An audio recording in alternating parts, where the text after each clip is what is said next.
Kita beri tepuk tangan sama kita.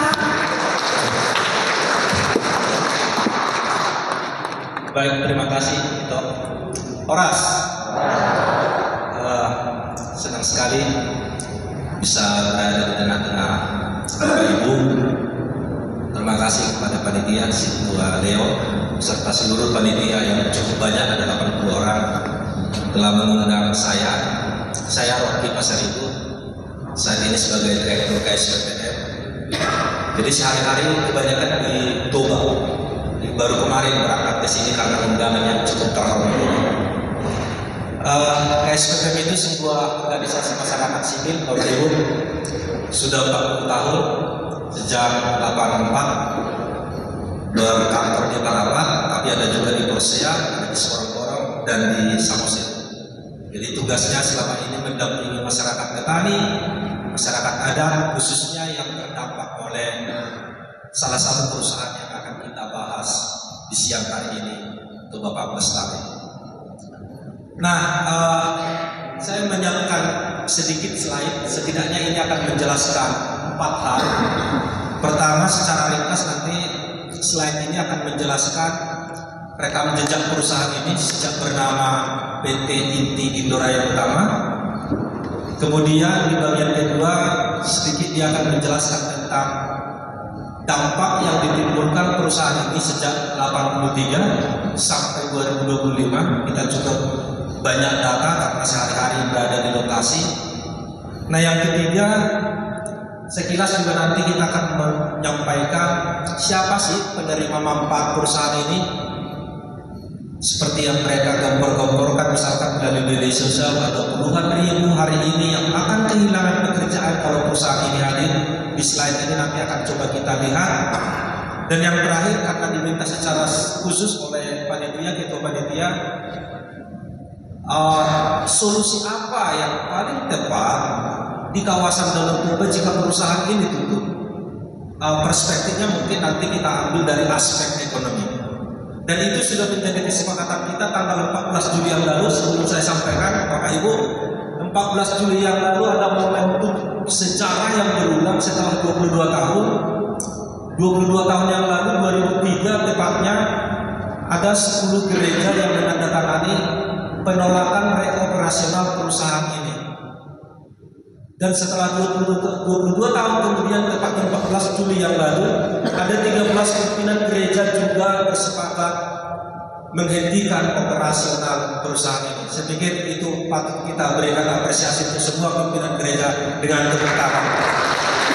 Nanti dokumennya akan saya berikan. Baik, kita akan mulai. Saya mengambil judul dampak keberadaan PT TPN di Tapanuli Raya atau di kawasan Danau Toba secara umum. Next. Oke. Kalau kita bicara TPL, gak bisa kita lepaskan dari inti Indoraya Utama. Bapak Ibu yang mungkin berjarak dari Jakarta ke Toba, perusahaan ini sudah cukup lama, berdiri sejak 1983, dulu bernama PT Inti Indoraya Utama. Nah, kalau kita lihat di dalam slide yang saya sampaikan, sebenarnya sejak awal pembangunannya saja ini sudah menuai kontroversi, Bapak Ibu. Ada pada saat itu tokoh politik yang cukup terkenal, Menteri Lingkungan Hidup, namanya Emil Salim, bahkan menolak pendirian perusahaan ini karena berada di hulu Sungai Asahan. Jadi lokasi pabrik yang berada di Sosok Ladang sekarang itu persis berada di hulu Sungai Asahan. Nah, salah satu yang dikritisi oleh Emil Salim dan beberapa tokoh organisasi masyarakat sipil, gereja, tokoh adat pada saat itu, pendirian pabrik berada di hulu ini cukup potensial akan menyebabkan kerusakan lingkungan secara masif. Tapi oleh kekuatan Orde Baru pada saat itu, kritikan, masukan yang disampaikan baik oleh tokoh elit nasional, baik oleh gereja, baik masyarakat adat pada saat itu tidak dihiraukan dan pembangunan itu tetap berlangsung. Nah, kita akan melihat apa yang terjadi ketika pembangunan itu dipaksakan. Next. Nah, bahkan sebelum beroperasi sebenarnya ada hal yang sangat serius pada saat itu, bahwa AMDAL analisis dampak lingkungan pada saat itu tidak dikerjakan secara serius oleh berbagai instansi yang seharusnya bertanggung jawab pada saat itu. Bahkan dalam catatan ini misalkan di bawah pemerintahan B.J. Habibie waktu itu sebagai kepala BPPT tidak melakukan survei yang secara serius terhadap penerapan AMDAL perusahaan ini. Tapi lagi-lagi seperti yang disampaikan tadi, AMDAL sebagai persyaratan administrasi tidak dianggap sebagai sesuatu yang serius pada saat itu dalam proses pembangunan ini. Next. Nah, akhirnya setelah proses pembangunan ini terjadi, kita bisa melihat bagaimana banyak pencemaran air, udara, dan tanah. Bahkan perusahaan dalam memproduksi pulp dan viskos pada saat itu menggunakan berbagai bahan kimia dengan jumlah besar seperti klorin, natrium, klorida, dan asam sulfat. Nah inilah, kalau Bapak Ibu pernah sempat mendengar tahun 90-an, banyak ikan mas yang mati, bahkan banyak anak-anak yang mengalami penyakit kulit pada saat itu, karena memang luar biasa dampak yang ditimbulkan pada saat itu.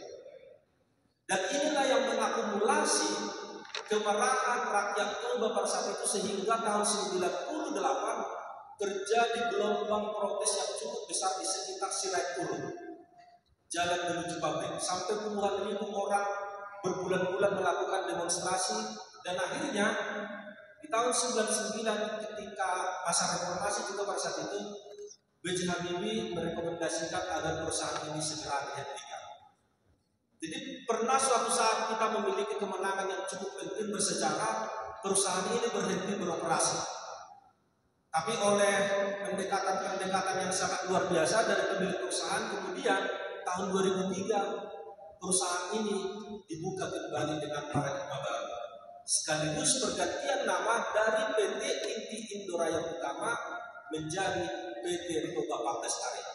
Ada satu poin yang cukup penting mereka janjikan pada saat itu adalah bahwa mereka tidak akan lagi memproduksi viskos, tapi akan lebih fokus memproduksi pulp.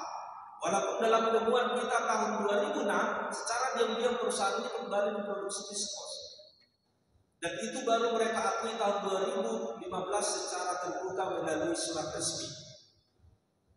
Nah, tapi sebelum sampai ke sana kita akan melihat lagi next selanjutnya. Oke, Bapak Ibu yang terhormat, inilah proses perizinan yang dimiliki oleh PT PPL atau sebelumnya PT Inti Indoraya Utama. Jadi perusahaan ini sudah mengalami 9 kali revisi perizinan Bapak Ibu. Sejak 84 mereka mendapatkan hak penguasaan hutan sekitar 150 ribu. Kemudian yang terbesar itu tahun 92, 269 ribu mendapatkan izin dari Kementerian Kehutanan pada saat itu. Makanya ada temuan yang cukup serius dalam bukunya tesis Victor Slide. Sebelum perusahaan ini beroperasi, mereka sudah mendapatkan keuntungan 10,79 miliar. Dari mana hasil keuntungan itu? Dari hutan alam kita yang diberikan hak pengelolaannya sekitar 150 ribu. Jadi pada saat sebelum TPL hadir, hutan alam kita itu masih cukup alami. Ada pinus, ada hutan alami lainnya. Dan itu kemudian diberikan izinnya kepada TPL, mereka clearing dan diganti menjadi eukaliptus. Jadi ada 150 ribu yang diberikan pada saat itu.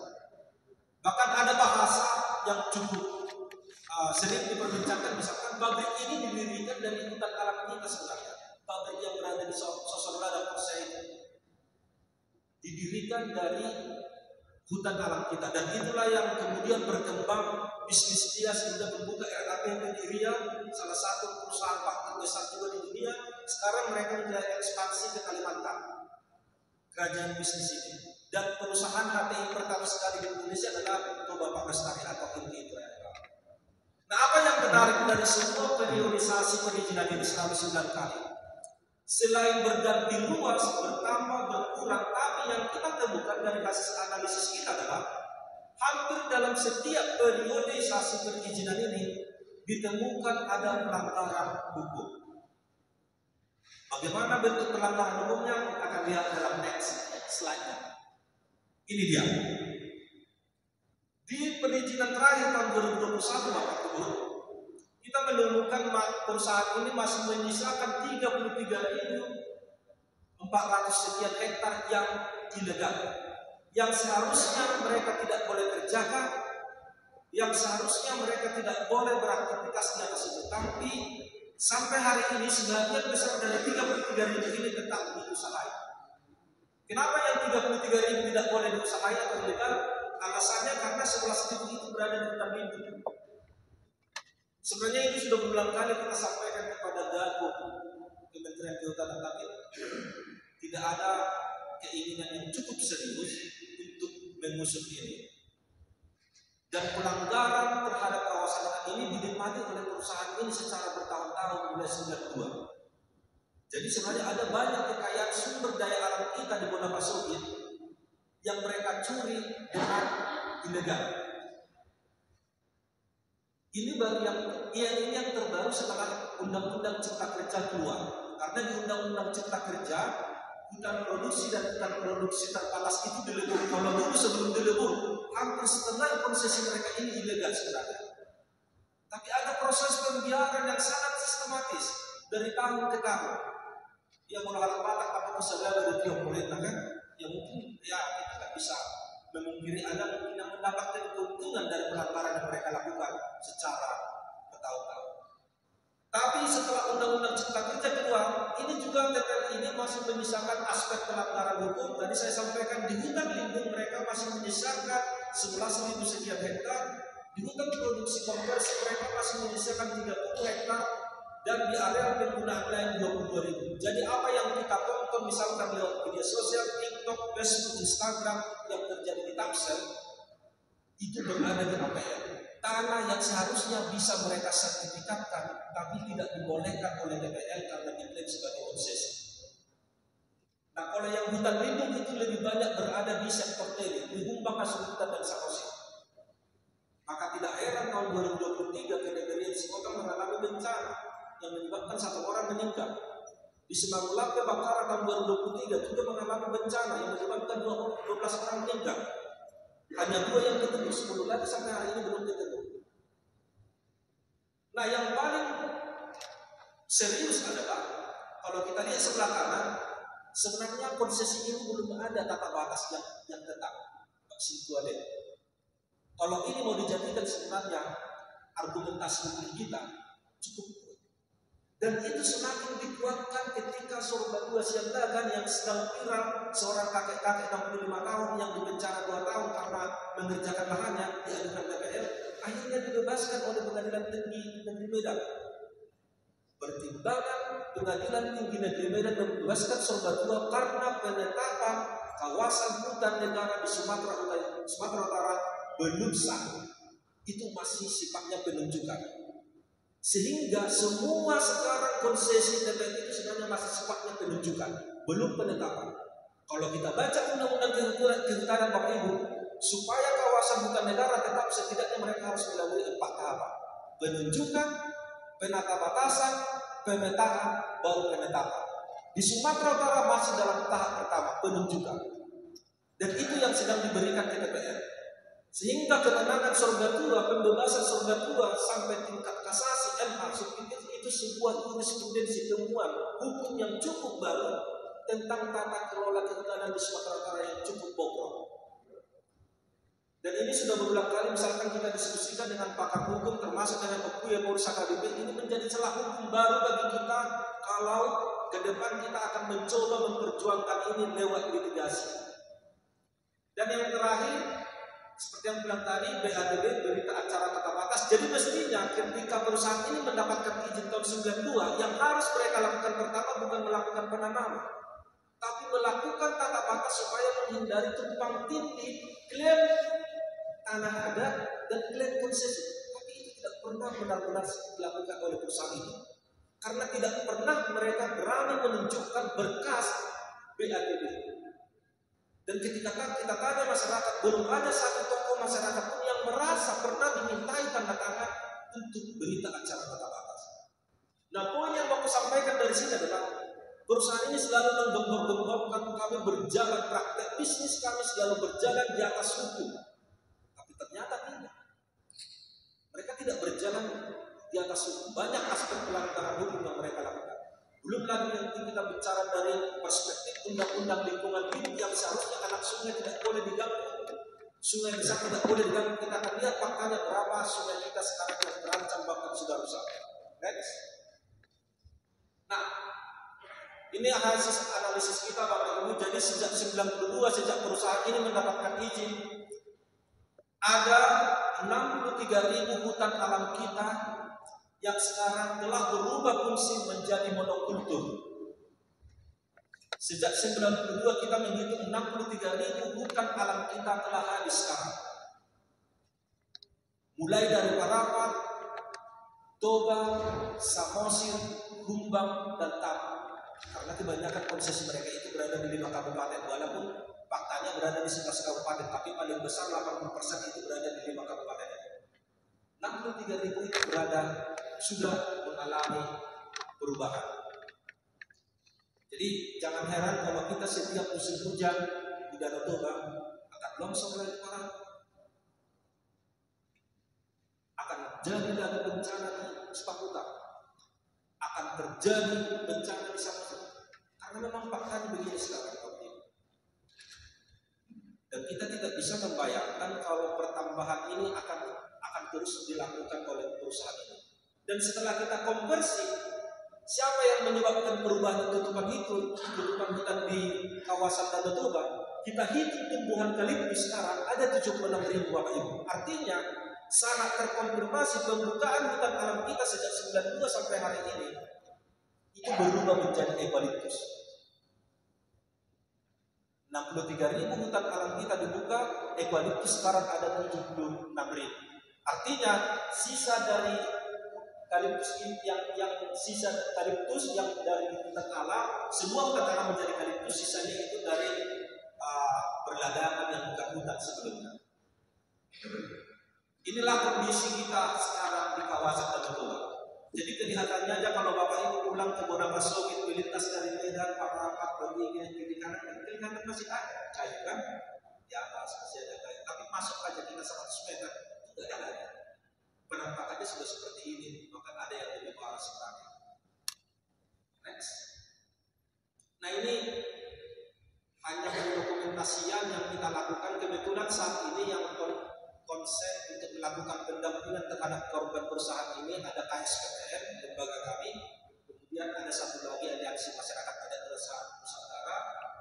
Nah setidaknya yang bisa kami jangkau dengan segala keterbatasan kami hanya berhasil mendampingi 23 komunitas dari 203 kampung yang sekarang beririsan dengan konsesi perusahaan ini. Dan dari 23.000 itu ada 33.000 hektar yang bertumpang tindih antara tanah yang diklaim masyarakat adat dengan konsesi perusahaan ini. Jadi ada 33.000 sekarang di dalam 23 komunitas yang tanah adatnya diklaim sebagai konsesi perusahaan ini. Next. Nah ini yang kumaksudkan tadi.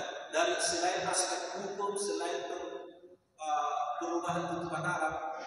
Jadi Bapak Ibu, di dalam konsesi KPL yang 167.000 sekarang terdapat 36.000 sungai yang berada di dalam konsesi ini. Dari 167.000 konsesi mereka ada sekitar 36.000 hektar konsesi berada di daerah tangkapan Danau Toba. Jadi 36.000 konsesi mereka itu berada di daerah tangkapan air Danau Toba. Kalau kita hitung berdasarkan jumlah, ada 55 sungai besar. Seperti kalau ada orang Lagu Boto di sini air Simare. Kalau ada orang Bolong di sini air Sila. Kalau ada orang Parapat di sini air Bolong. Itu berada di konsesi KPL. Dan ini semua adalah salah satunya menjadi daerah tangkapan air untuk Danau Toba. Maka tidak heran kalau kita baca berita tiba-tiba air Danau Toba surut, tiba-tiba dia melebihi. Karena berdasarkan air kita mengalami kerusakan sekarang. Tidak senatural itu lagi bisa berjalan di Danau Toba. Bahkan hari ini kita sekarang sedang mengalami musim kemarau udah 3 bulan, hampir 4 bulan di sana. Dan Danau Toba sekarang sedang mengalami kesurutan lagi.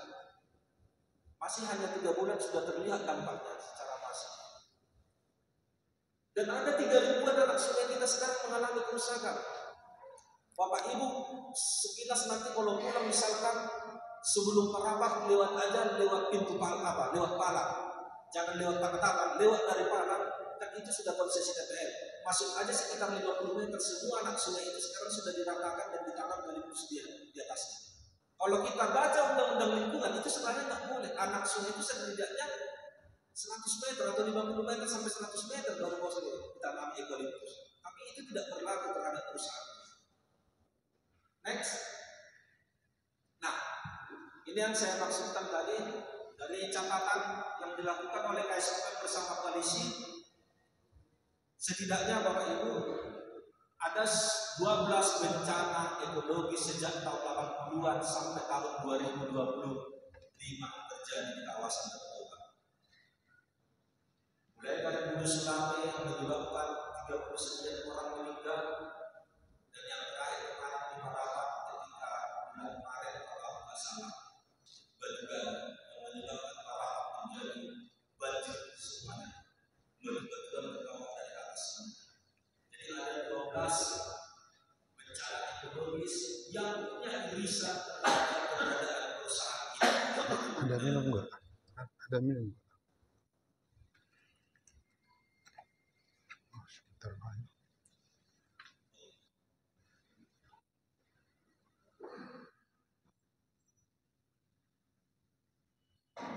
Boleh dibantu Pak Didi?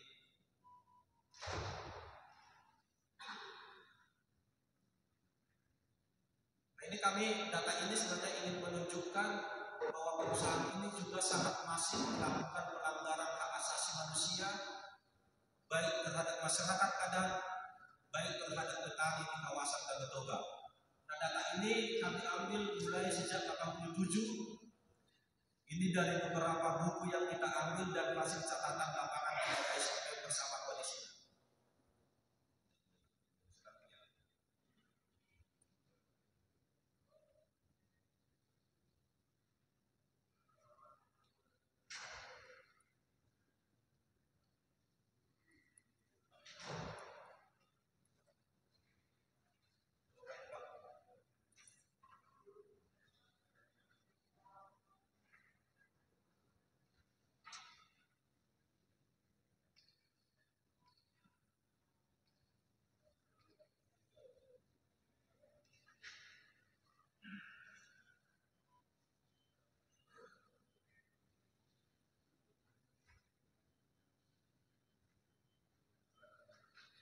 Oke, jadi dari catatan KSKM sambil menunggu panitia memperbaiki slide, ada 520 orang sampai saat ini yang mengalami pelanggaran hak asasi manusia.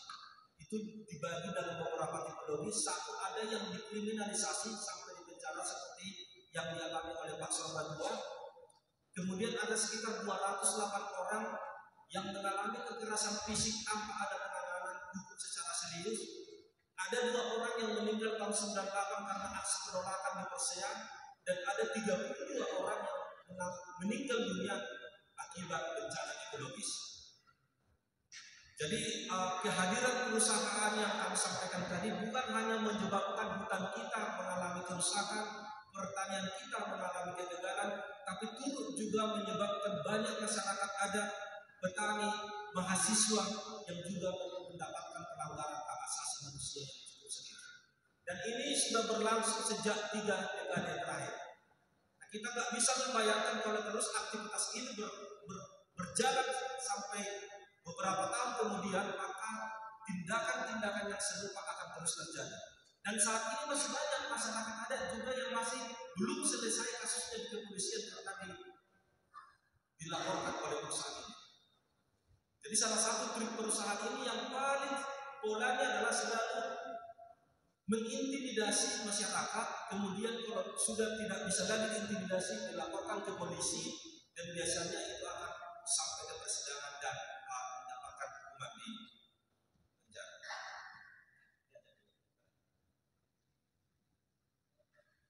Oke, sebenarnya ini tampilan yang sudah.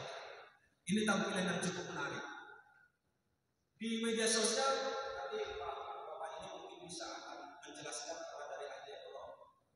Di media sosial kita sering diperdebatkan kalau perusahaan ini tutup maka akan menyebabkan ribuan orang akan kehilangan pekerjaan. Ini kami ambil datanya Bapak Ibu dari laporan resmi DPR dari website. Jadi perusahaan ini mempekerjakan kurang lebih 8.300 orang yang dibagi dalam dua kelompok. Satu, buruh harian lepas berjumlah 7.200 orang. Kemudian ada karyawan tetap 1.114 orang. Buruh harian lepas itu digaji sekitar 90.000 sampai 92.000 per hari. Kalau kita akumulasikan per 28 hari kerja, maka buruh harian lepas PPN akan mendapatkan 2.576.000. Kalau kita lihat UMP Kabupaten Toba, UMK Provinsi Sumut, ini masih di bawah sebenarnya. Dan ini baru mengalami kenaikan. Itu belum bisa, dan itu berdasarkan pengalaman BHL, tak ada satupun buruh yang bisa bekerja 28 hari. Karena kalau datang hujan jam 4 sore, mereka akan dihitung setengah hari. Dan yang paling membuat kita miris, Bapak Ibu, sengaja saya cantumkan ada link di sini. Itulah praktek perbudakan buruh yang kita katakan dilakukan oleh TPN terhadap BHL. Mereka hidup di tengah hutan berkelaskan tenda tanpa perlindungan, tanpa sekolah, dan sering kita temukan ada ibu muda meninggal melahirkan. Kemudian karena ada liputan yang cukup serius dari beberapa media besar termasuk internasional kemarin, tahun 2023 mereka mulai dibangun PES. Artinya sebelum 2023 bentuk aktivitas mereka seperti yang disampaikan tadi. 2023 mereka mulai membangun MES. Kalau kita lihat dari luar itu cukup tampak bagus. Tapi tepat bulan 4 yang lalu ada salah satu staf KSPPN, staf kami yang mencoba menginvestigasi masuk ke dalam MES yang baru dibangun. Prakteknya tidak terlalu berbeda jauh. Ukurannya 4 kali anak dihuni oleh 10 sampai 12 orang. Itulah praktek yang mereka terus lakukan. Dan ini yang mereka pertopengkan kalau perusahaan ini tutup maka akan ada puluhan ribu yang kehilangan pekerjaan. Tapi dalam praktek sehari-hari mereka dilakukan perbudakan yang sangat parah.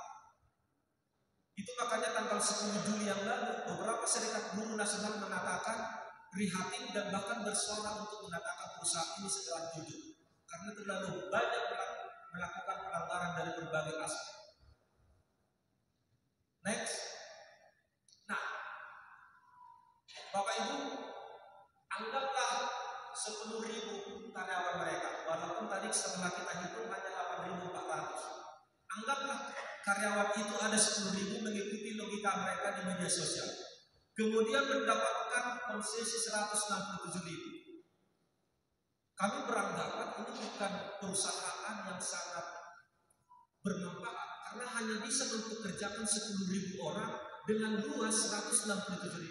Nanti beberapa pengamat ekonom atau Bapak Tonggo mungkin nanti akan bisa lebih detail menjelaskan ini. Sebuah perusahaan mendapatkan ratusan ribu hektar hanya mampu mempekerjakan 10.000 orang. Itulah yang dilakukan oleh perusahaan ini. Walaupun tadi saya sampaikan di dalam 10.000 itu sekitar 7.000 sekian itu diperlakukan secara tidak manusiawi. Next.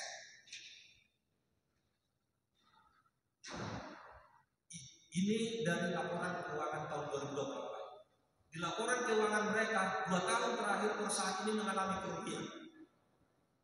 Di tahun 2023 dan 2024 kita mendapatkan data 393.000 US dollar mengalami kerugian. Dan dana sini yang mereka salurkan per tahun 2024 Bapak Ibu itu hanya 616.000 US dollar. Gaji 2024 3 juta US dollar. Yang mengharapkan kita pajak yang mereka berikan kepada negara kita ini tahun 2024 itu hanya 64.000 US dollar. Dan kalau kita baca terdapat pajak yang ditangguhkan oleh negara 600.000 US dollar. Kenapa negara menangguhkan ini? Karena mereka mengalami kerugian dalam laporannya. Jadi sebenarnya secara manfaat perusahaan ini tidak terlalu bermanfaat. terhadap masyarakat sangat debatable. Tadi kita sudah lihat bagaimana mereka melakukan praktek-praktek terhadap buruh. Bahkan terhadap dirinya sendiri, mereka melakukan kerugian. Sudah 2 tahun terakhir mereka mengalami kerugian. Maka pertanyaan yang sangat mudah kepada kita sebagai orang awam, sebuah perusahaan mengalami kerugian dipertahankan dengan sesuatu yang serius itu sebenarnya kita tanyakan. Tidak bisa sebuah perusahaan melakukan kerugian tapi tetap bertahan. Next. Nah, kalau tadi kita bicara siapa penerima manfaat, kali ini slide ini ingin menjelaskan siapa sebenarnya yang mengalami kerugian akibat kehadiran perusahaan ini. Ini terbatas datanya Bapak Ibu, tentu masih banyak lagi orang-orang yang hidup kami identifikasi atau komunitas atau kelompok. Yang pertama, seperti yang saya sampaikan tadi di awal, ada 203 desa sekarang yang beririsan tanah adatnya dengan PT TPL ini. Itu yang pertama. Yang kedua, karena yang bisa didampingi oleh KSPPM bersama jaringannya seperti AMAK hanya 23 kampung atau hutan. Dari 23 itu kami mengkonversi ada 19.000 jiwa sekarang yang terdampak akibat perusahaan ini. Kita belum memasukkan misalkan masyarakat sekitar pabrik, ada Sosok Ladang, ada Numban Sekolus, dan lain sebagainya. Yang sampai hari ini setiap jam sore kita kalau di sekitar pabrik itu baunya minta ampun. Dan mereka harus melakukan penggantian seng sekali 5 tahun karena operasi perusahaan ini. Kita belum memasukkan misalkan pengguna jalan raya yang sehari-hari harus terganggu proses perjalanannya karena ada iring-iringan truk lojing yang membawa eukaliptus setiap hari. Sama kasus-kasus di Tapanuli Selatan yang belum ada pendampingnya sampai saat ini. Artinya, kalau kita cari dan identifikasi lebih luas lagi sebenarnya, yang paling banyak dirugikan itu melebihi dari 19.000. Artinya kalau kita perbandingkan dengan penerima manfaat yang tadi, ini masih jauh sebenarnya antara korban dengan penerima manfaat. Itu poin dari slide ini. Next. Selanjutnya. Oke, ini yang saya sampaikan tadi di awal. Setelah 3 kali pertemuan pimpinan gereja, 14 Mei di Siantar, 20 Juli di Parapat, akhirnya sejarah tahun 2003 itu kembali terulang. Pimpinan-pimpinan gereja menyatakan 3 tuntutannya. Pertama, meminta keberadaan Presiden Prabowo Subianto untuk segera menghentikan perusahaan ini. Kemudian meminta kepada Presiden agar memerintahkan perusahaan ini tetap melindungi buruh pasca tutup, memberikan semua kewajibannya. Dan yang ketiga, meminta kepada Gubernur Sumatera Utara dan semua kabupaten bupati di seluruh kawasan Danau Toba untuk ikut mendukung pimpinan gereja. Jadi dalam pertemuan ini ada sekitar 9 gereja pimpinan gereja yang sudah membukukan tanda tangan agar perusahaan ini segera head-up dan ditutup dari kawasan Danau Toba. Kupikir ini adalah secara yang cukup penting secara perjuangan para pimpinan gereja di wilayah Sumatera Utara. Next. Nah, ini yang saya maksud sebagai slide terakhir. Pertanyaannya memang, kalau perusahaan ini tutup, apa sumber pendapatan yang memungkinkan bisa dikembangkan di kawasan Danau Toba? Nah, dari hasil obrolan diskusi kita tanggal 18 yang lalu, setidaknya ada 2 yang kita sepakati bersama para pimpinan gereja. Pertama, secara alam kawasan Danau Toba kita itu sebenarnya sangat cocok dikembangkan investasi pariwisata berbasis alam. Kita punya segalanya di sini. Kita punya bukit, kita punya hutan, walaupun hari ini memang sebagian besar rusak, tapi saya pikir tidak ada kata terlambat karena masih bisa dipulihkan. Nah, yang kedua, seandainya perusahaan ini tutup, maka akan ada 167.000 hektar yang bisa kembali kepada masyarakat adat.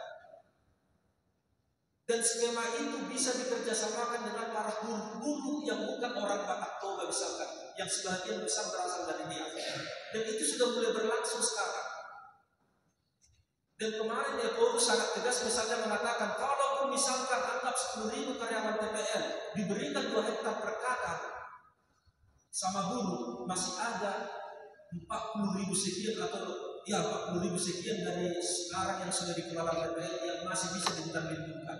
Artinya 10.000 karyawan TPL kali 2 hektar masih 20.000. Tadi saya sampaikan 167.000. Dan 1 hektar atau 2 hektar yang dikelola satu keluarga itu, aku pikir sangat bisa berdampak terhadap anggota keluarganya yang berjumlah 5, 6, 7, 8 orang. Daripada 167.000 itu hanya dinikmati oleh 1 orang yang bukan orang Indonesia.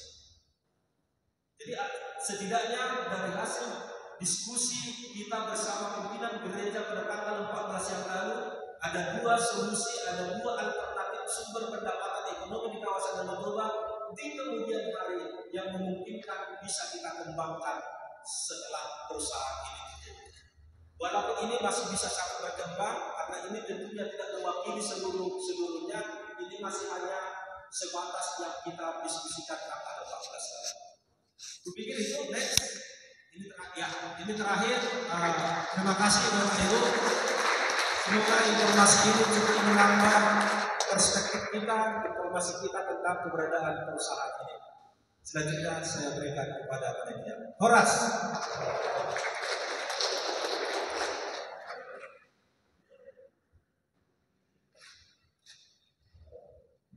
Sengaja makanya capek bolak-balik ke sana. Aman, terima kasih untuk paparannya. Berikutnya kami berikan waktu, kebetulan Pak Tunggu Pardininya sudah datang. Konteks saya. Kemudian ada juga Pak John, Pak Budan, ini dua monitor ini. Jadi kalau sahabat saya sudah minta apapun juga saya harus laksanakan gitu kan. Bapak sekalian, tadi dikatakan oleh panitia bahwa background saya ini banyak di pasar modal 20-an tahun lebih gitu ya. Kemudian banyak mengelola investasi, mengelola perusahaan BUMN, BUMD, banyak di korporasi. Jadi pada saat diminta untuk membahas Danau Toba, jadi minggu lalu 2 minggu juga saya ketemu sahabat saya juga waktu itu bicara soal geopark ya Pak. Geopark di Danau Toba ini satu tempat yang sangat indah sekali, suatu kebanggaan buat saya yang sudah 5 kali mungkin saya kesana ke Danau Toba. Memang daerahnya itu sangat cantik, tapi kita juga concern mengenai lingkungan di sana. Bapak Ibu sekalian, pengalaman saya di pasar modal, di investasi, mungkin bisa saya sharing di sini terkaitan dengan isu lingkungan ada. Ternyata suatu perusahaan itu jika beroperasi bukan hanya melulu mencari pendapatan, kemudian cari biaya murah sehingga hasilnya untung, kemudian harga sahamnya naik. Ternyata investor semakin kesini itu semakin peduli bukan hanya bicara soal profit, tapi juga ada 3P katanya. Jadi selain profit, people, planet, ada 3P. Jadi planet itu kenapa planet? Karena lingkungan di mana perusahaan itu berada. Tanpa planet dia tidak mungkin bisa berusaha. Tanpa people, walaupun teknologinya sangat canggih, itu juga tidak mungkin bisa juga berhasil. Jadi mungkin pada sesi ini saya akan sharing keterkaitan antara perusahaan dengan lingkungan ya, di mana yang bisa slide nanti. Jadi di sini lingkungan sosial terhadap kinerja perusahaan, dan juga karena perusahaan yang akan kita support tadi adalah perusahaan publik, ya, Indro kodenya tadi Pak Rocky juga sudah sebutkan detail mengenai latar belakang yang ada di Danau Toba. Jadi memang kalau kita lihat sekilas, sebenarnya saya tidak begitu detail Pak mengenai kinerja perusahaan yang dikatakan Toba Pulp and Paper, tapi mungkin jika kita melihat satu perusahaan, kita juga harus melihat sebetulnya ini siapa pemegang sahamnya, gitu kan. Terus kemudian apakah kepedulian terhadap lingkungan juga kita perlu perhatikan. Jadi kalau kita lihat di sini adalah Indro ini, boleh dilanjutkan. Indro ini dimiliki oleh namanya Royal Golden Eagle. Ya, Bapak Ibu sekalian mungkin tahu bahwa keluarga Tanoto yang memiliki itu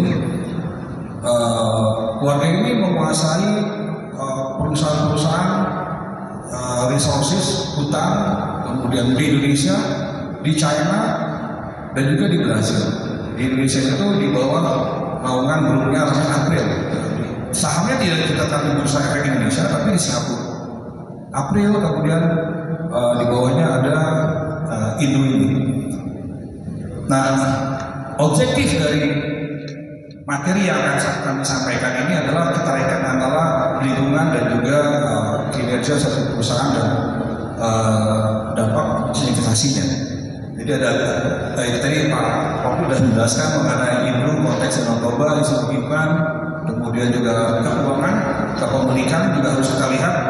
Ini perusahaan sebetulnya ini perusahaan beneran atau perusahaan yang dibuat sebagai vehicle saja gitu kan?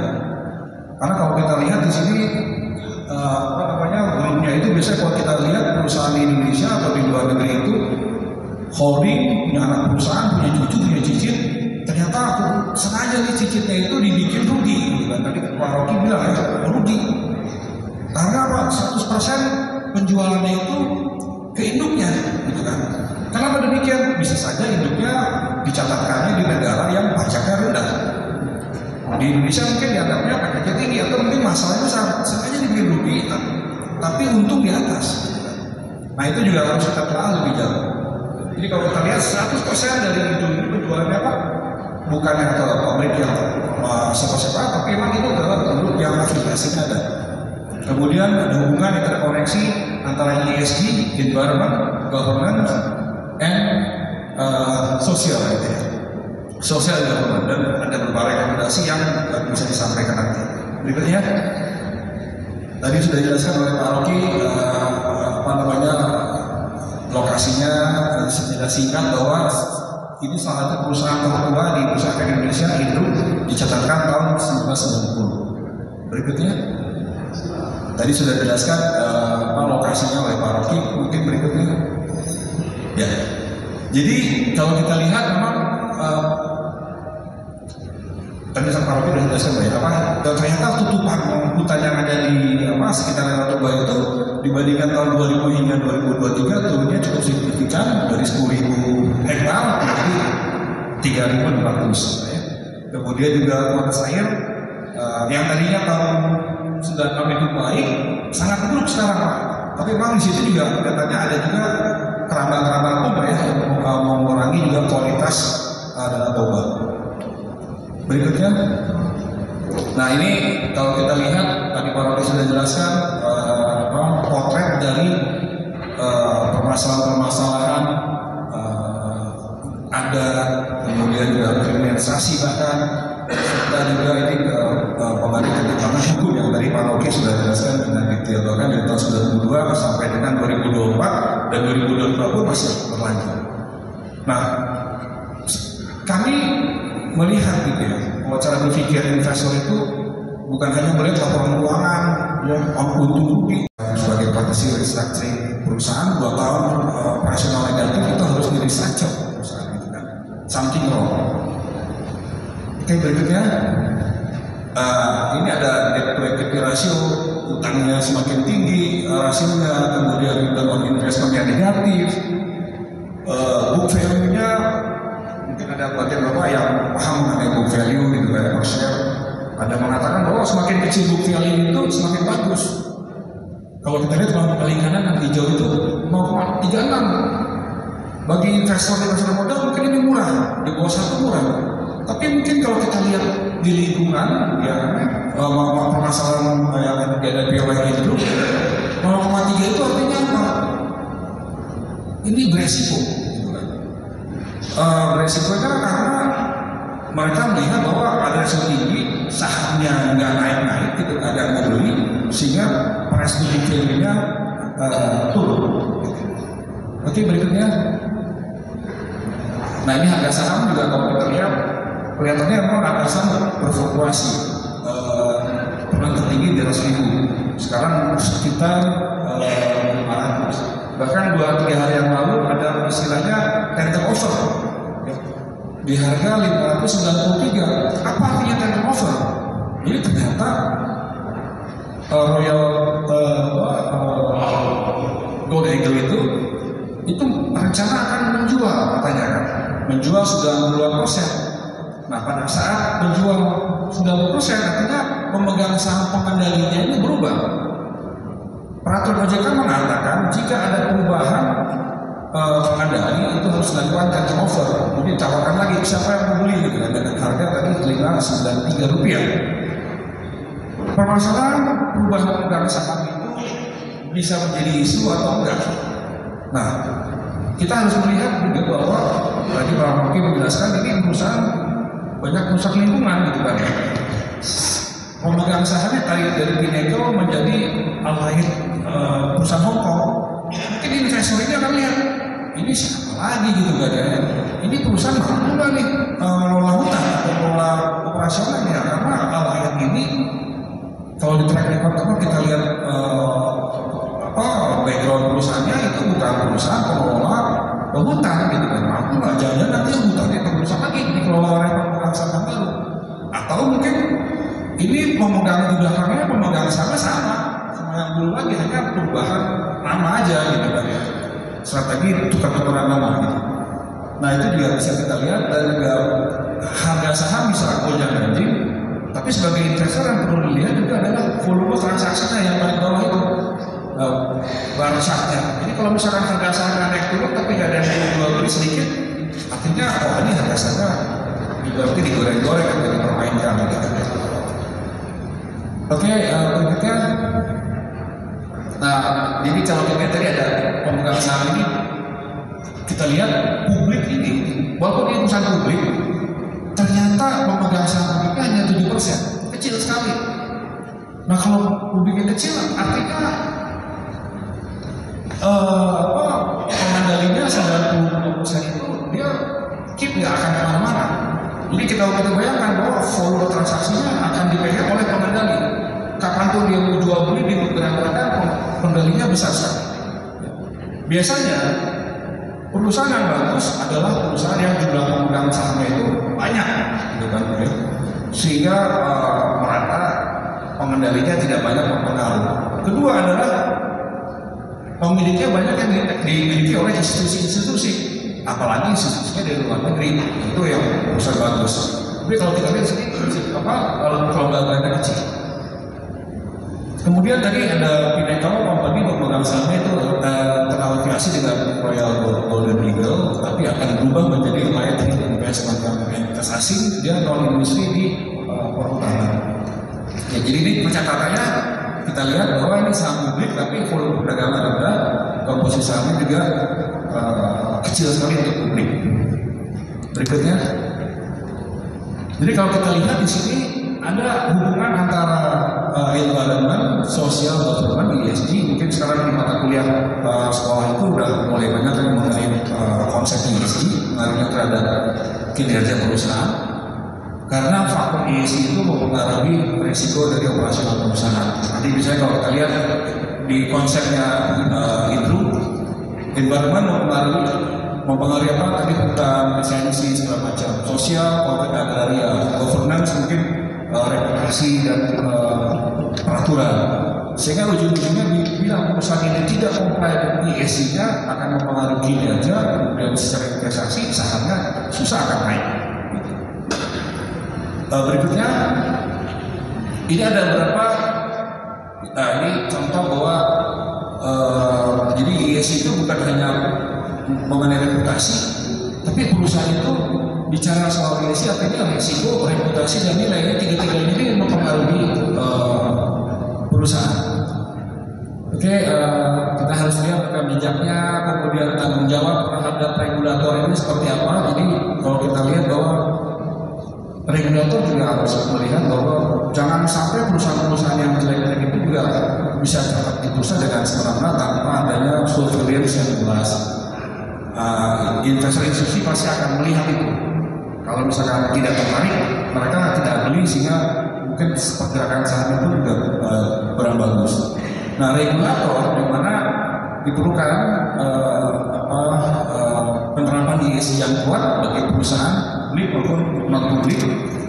Kemudian juga ada kewajiban juga untuk media publik untuk berperan yang penting menjaga accountability dari operasi perusahaan.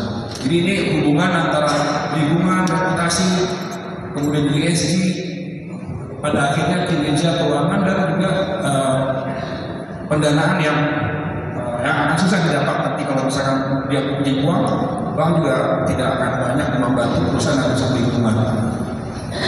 Berikutnya,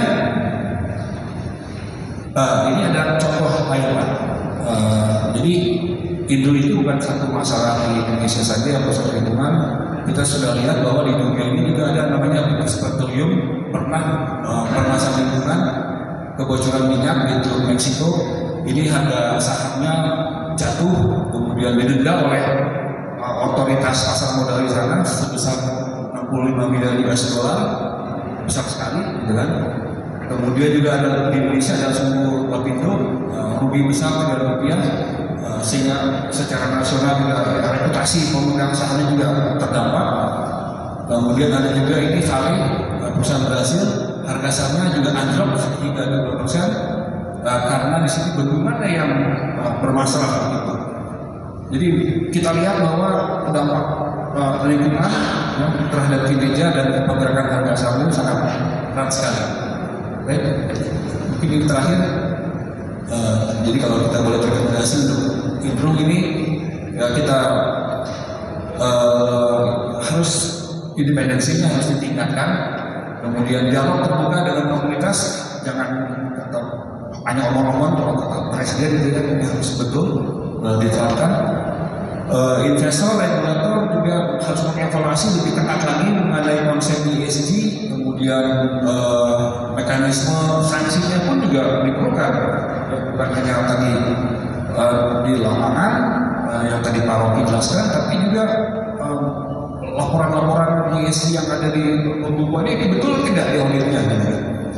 Kemudian di sini kita lihat bahwa masa depan keberlanjutan ini ada tanggung jawab bersama, bukan hanya dari perusahaan, pemerintah dan juga masyarakat sipil semua. Saya kira itu yang bisa kami sampaikan. Terima kasih untuk kesempatannya.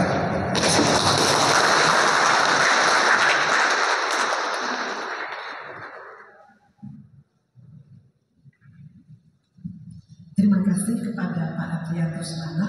Waktunya pas banget Pak, 20 menit ya. Pas banget, terima kasih Pak. Bapak Ibu, kami mohon dengan kerendahan hati, karena lantai 3 ini setiap minggu kami gunakan untuk tempat ibadah. Jadi mohon jangan makan kue atau apapun di tempat ini. Kembali mohon kerendahan hati di tempat ini. Kami mohon untuk tidak makan kue ataupun yang lainnya. Terima kasih. Baik, untuk 20 menit berikutnya kami berikan kesempatan kepada Pak Tugu Pandede untuk boleh memberikan paparannya. Silakan Bapak.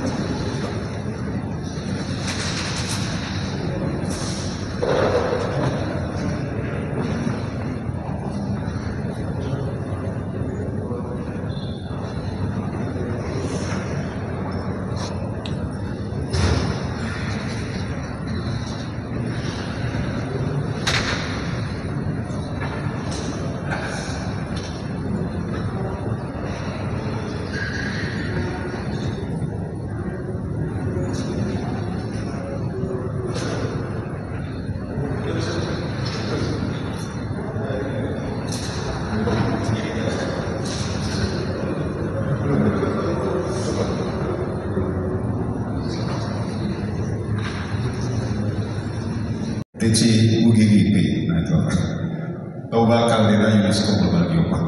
Jadi saya pilih tema ini karena memang ini di gereja ya, ada Tuhan hadir. Karena hari Minggu besok asesor UNESCO datang untuk menilai, mengakses status UNESCO Global Geopark Caldera Toba, yang kalau di berita kita tahu yellow card. Jadi nanti asesor datang selama 5 hari, Minggu sampai hari Sabtu, mereka akan melihat perkembangan yang terjadi di kawasan Caldera Toba. Nah mungkin ini perlu kita doakan juga, tapi ini satu menurut saya adalah satu pendekatan pembangunan berkelanjutan yang memang sangat-sangat baik gitu ya untuk suatu kawasan. Baik, jadi apa itu sebenarnya geopark? Ini seperti ini semuanya. Geopark Toba atau kawasan kaldera Toba itu termasuk di dalam geopark ini. Kenapa? Karena geopark itu adalah satu wilayah yang di situ memiliki unsur ataupun satu keunggulan adanya 3 hal. Ada geodiversity, ada biodiversity, ada culture diversity. Jadi ada kekayaan geologinya, kekayaan budaya dan kekayaan hayatinya. Hewan tumbuhan yang sangat-sangat khas di situ. Nah, kawasan Toba ini memiliki ketiganya. Jadi istilahnya memang adalah geoheritage, culture heritage, dan bioheritage. Jadi ini adalah sebuah warisan yang Tuhan berikan kepada kawasan Toba, yang mungkin kita tidak tahu bahwa itu ternyata suatu warisan yang bernilai, diakui secara global oleh UNESCO. UNESCO adalah lembaga UN, United Nations Education, Scientific and Culture Organization. Jadi mereka melihat itu. Nah, pembangunan di dalam kawasan geopark ini tidak hanya konservasi. Kadang-kadang orang pada takut, bupati pada takut begitu ada geopark, mereka nggak bisa apa-apa gitu. Di geopark ada 3 pembangunan pendekatan konservasi, artinya melindungi tadi warisan dari Tuhan, bio dan culture, kemudian memberikan satu dampak ekonomi, nilai tambah ekonomi bagi kawasan itu, masyarakat itu. Melalui apa? Ya dengan menjaga tadi itu. Dan nanti saya akan cerita bagaimana dengan melestarikan warisan dari Tuhan itu ternyata bisa memberikan satu nilai tambah dan juga ekonomi masyarakat. Dan yang terpenting edukasi. Disinilah letak 3 hal itu. Edukasi dan yang memberikan satu literasi ataupun pemahaman bahwa kita berada di suatu kawasan yang bernilai. Kita jaga dan kita kelola sampai turun-temurun. Seperti warisan, ini warisan geologi. Warisan dari opung itu pasti sesuatu yang berharga. Warisan itu dijaga turun-temurun, mungkin bisa memberikan sejahtera buat anak cucu. Inilah konsep kawasan geopark. Kita harus menyadari ini suatu warisan. Nah, di dalam pembangunan kita, karena saya dari Bappenas, di Perpres 12 tahun 2025 ini, Perpresnya Pak Prabowo, juga Presnya Pak Jokowi dulu, geopark sudah menjadi satu prioritas nasional. Bahkan di RPJMN 2029 ini masuk di dalam mendukung prioritas 2 dan 3. Nah, ini mungkin konsep lagi yang kemarin barusan saya peroleh dari Sojeli, itu asesor UNESCO yang memberi nilai YELLOWCARD 2 tahun lalu. Kebetulan hari Sabtu kemarin saya berangkat sama Dr. Sojeli ini, asesor UNESCO. Saya ajak dia ke Toba. Saya 4 hari bersama dia untuk melihat kembali titik-titik yang 2 tahun lalu itu kurang baik ya. Dan puji Tuhan seluruh bupati dan gubernur berupaya untuk memperbaiki itu. Memperbaikinya hanya pada saat ini. Harusnya selama 2-4 tahun itu ya. Nah, inilah mereka heboh setelah viral di koran, setelah di mana-mana YELLOWCARD baru turun semua kayak begitu. Tapi menurut saya ini baik, minimal selama 2 atau 4 tahun ada yang melototin pembangunan di situ. Kalau kita yang melototin mungkin nggak dianggap sama bupati sama gubernur ya. Tapi entah kenapa kalau dipelototin UNESCO langsung pada serius semua. Kadang-kadang perlu begini. Artinya dengan ini turun semua ya, bupati dan gubernur. Sama tadi saya jelaskan bahwa adalah 3, sustainable, protection, dan education. Asetnya ada 2 Pak, jadi jago asetnya. Asetnya itu ya ini, geoheritage itu aset, ya. Ditambah aset bioheritage dan culture heritage. Itulah aset pembangunan, dan mungkin itu yang harus kita berikan satu nilai tambah, dan itu kita kelola. Nah, ini ahlinya nanti Pak. Kemudian Nah, ini lebih rinci lagi, kita bisa lihat bagaimana apa saja yang bisa dilakukan dalam konservasi, edukasi, dan juga ekonomi. Nah, kalau tentunya di edukasi ya, di sekolah-sekolah, kemarin saya juga ke SMKN, di situ mereka ada sekolah vokasi yang seluruh potensi mulai dari kuliner, tumbuh-tumbuhan, itu semua dilatih lah para SMKN pariwisata itu untuk bisa mengenali dan juga memasak naniura, memasak semua Pak, itu semua memanfaatkan kekayaan alam daripada Toba. Kemudian termasuk tari-tarian budaya dan juga termasuk apa itu yang kalau menangis andung ya, mengandung itu orang Korea tertarik juga ya. Filosofinya apa ya? Ya diciptakan memang berdoa Pak untuk berdoa bersama mungkin karena kedukaan dan sebagainya, itu ada satu spesialis yang bisa nangis-nangis dan berdoa, dan itu suatu pekerjaan Pak ya. Nah, dari banyak hal yang ternyata bisa kita kembangkan di dalam kawasan ini. Nah, tentunya infrastruktur, research, promosi ini harus menjadi satu upaya kita bersama juga. Nah, kemudian ya, jadi Geopark mengintegrasikan itu semua Bapak Ibu. Nah, ada berapa geopark di dunia? Jumlahnya adalah 229 UNESCO Global Geopark di dunia dari 50 negara. Ternyata Indonesia sekarang peringkat ketiga Bapak Ibu, karena jumlahnya 12. Ini bareng Italia sama ya. Nomor 1 Tiongkok, Spanyol dan Jepang. Nah, Tiongkok ini memang luar biasa. Dia tahu aja barang yang bagus ya. Tiba-tiba dia setelah 10 tahun itu pengembangan daerahnya dengan geopark. Daerah-daerah miskin berbatasan dengan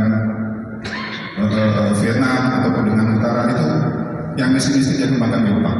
Dia bangun situ, akhirnya banyak orang yang juga invest ke situ. Akhirnya menjadi satu engine pertumbuhan ekonomi di China ini. Bahkan dia serius sejak 49. Pendirinya itu Spanyol, Jerman, Prancis, Italia, itu mereka hanya sekarang 12-18 gitu ya, dan mengungguli lah. Di Indonesia Bapak Ibu kita punya 12. Ini pertama Geopark Batu di Bali.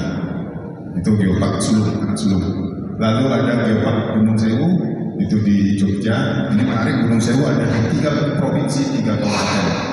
Jawa Tengah, Jawa Timur, dan Jawa DIY. Kalau Toba berapa? 7 kabupaten Bapak Ibu. Pusing memang. Tapi lebih pusing Gunung Sewu. 3 provinsi, 3 kabupaten. Kemudian Ciletuh Bogor 1 kabupaten, Sukabumi, Rinjani Lombok, di Lombok itu 1,5 dari Pulau Lombok. Kemudian Toba Kaldera sudah, Belitung ini 1 pulau, Belitung adalah geopark. Dan ini luar biasa, masyarakat di situ mindsetnya berubah dari yang semula tambang menjadi pariwisata berkelanjutan. Beda dengan Pulau Bangka. Pulau Bangka masih mindsetnya tambang. Dan di Belitung itu baik masyarakat maupun bupati itu sepertinya fokus ke pariwisata berkelanjutan. Jadi dia sadar itu kalau merusak tambang maka akan merusak wisatanya. Saya pertama kali ke Belitung tahun 2004, belum ada hotel, ada hotel 1 2004. Saya mandi, airnya kuning, coklat. 2007 ada film Laskar Pelangi. Film Laskar Pelangi ternyata membuahkan 1 hotel Astor. Ya akhirnya 2010 ya 1 hotel terus. Kemudian 2012 mulai ada geopark.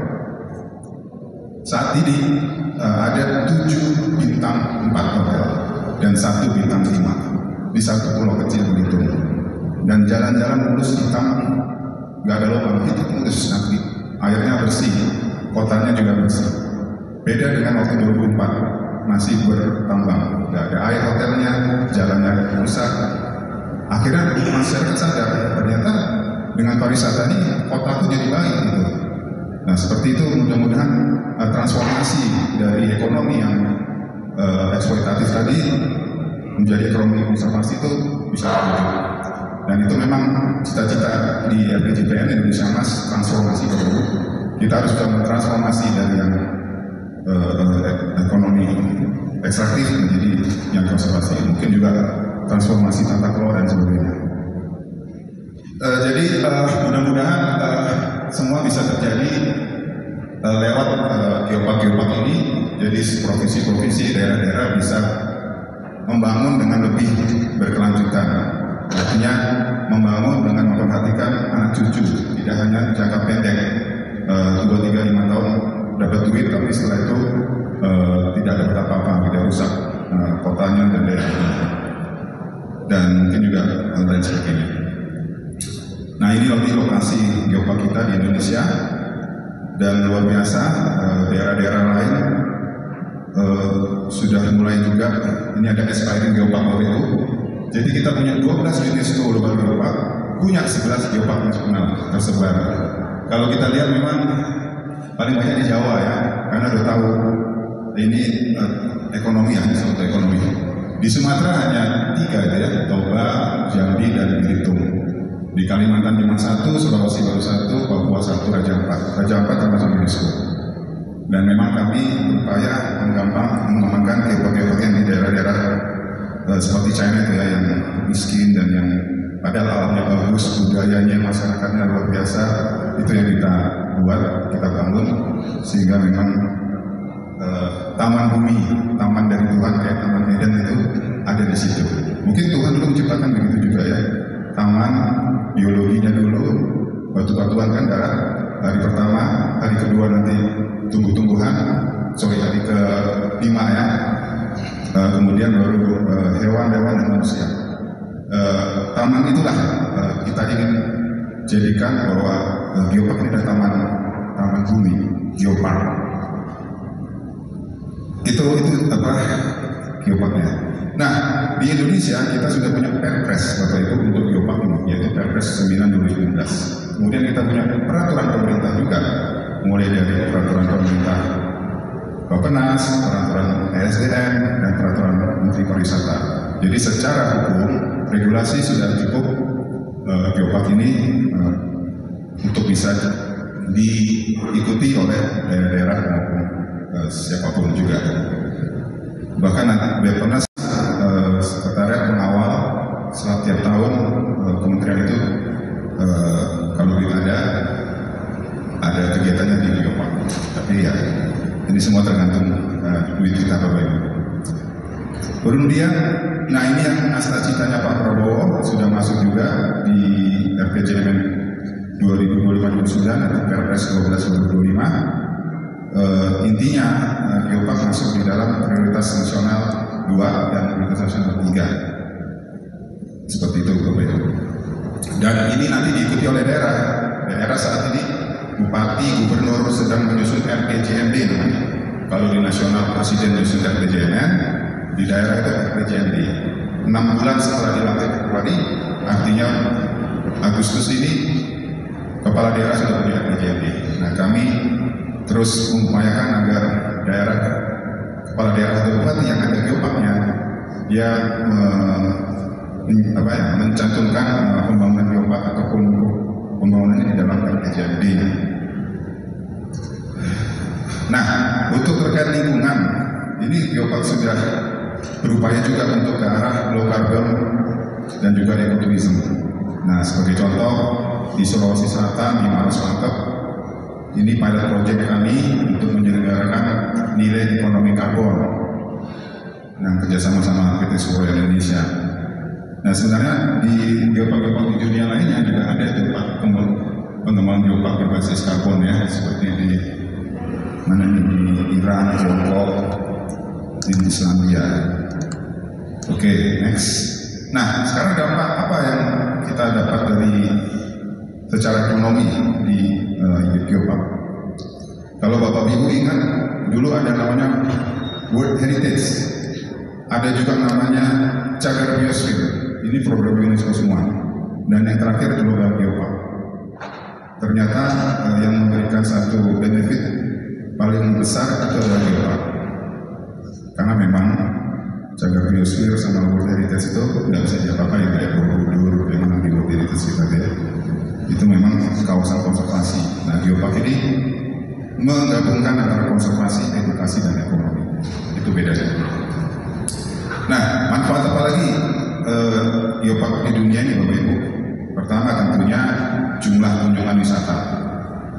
Di Korea, di geopark Jeju, saya belum pernah, mungkin Bapak Ibu sudah pernah. Dari 4,5 juta wisatawan di 2002, di 2019 15 juta. Ini kalau nggak salah dia dapat UNESCO itu 2010-an gitu ya. Kemudian Dongfang juga dari 90.000 wisatawan naik 10 kali lipatnya 2019. Ini sudah jelas efek langsung pariwisata, tentunya lewat transportasi, akomodasi. Wisatanya maju, alamnya terjaga. Jadi enak, saya juga ini keren banget. Lalu produk unggulan juga, geofoodnya kita banyak sekali geofood di Sumatera, di Toba. Geotrail itu rute wisata. Mungkin kalau kita punya rute wisata budaya, kita mainkan lah rute Toba, Samosir kan. Itu bisa satu rute, bisa 2 hari misalnya, udah duit lagi. Kalau kita punya mau rute cerita letusan Toba, itu bisa punya rute.